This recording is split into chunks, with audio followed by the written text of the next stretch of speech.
although most of the time they were, in fact, not so much college experiences as New Orleans experiences.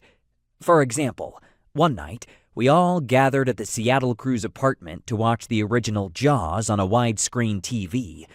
We had an entire bottle of cheap wine per person, and we consumed them all by the end of the movie, at which point one of the crew, on reflection, I really hope he was the sober one, suggested that we pile into the back of his pickup truck and go carousing. We sped out of campus like a bowling ball, but only made it as far as the nearest neighborhood before he pulled the truck over to the side of the street.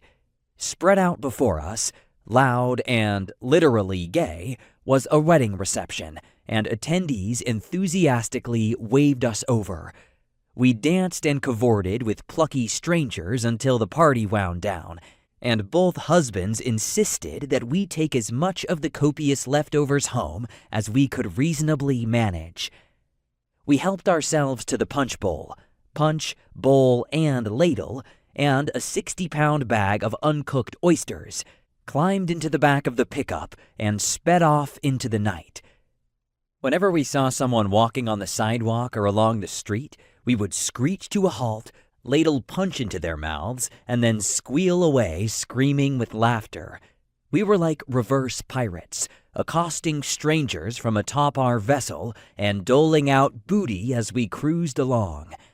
We kept this up until the punch was gone, just before sunrise, and then made our way back to campus, where the gigantic bag of oysters took up the bottom half of the refrigerator until someone finally got sick of the smell a few weeks later. This became known as Jaws Night. This is what I considered New Orleans at its best. I've been on both the giving and receiving ends of invitations involving house parties and total strangers who just happened to be passing by on the street.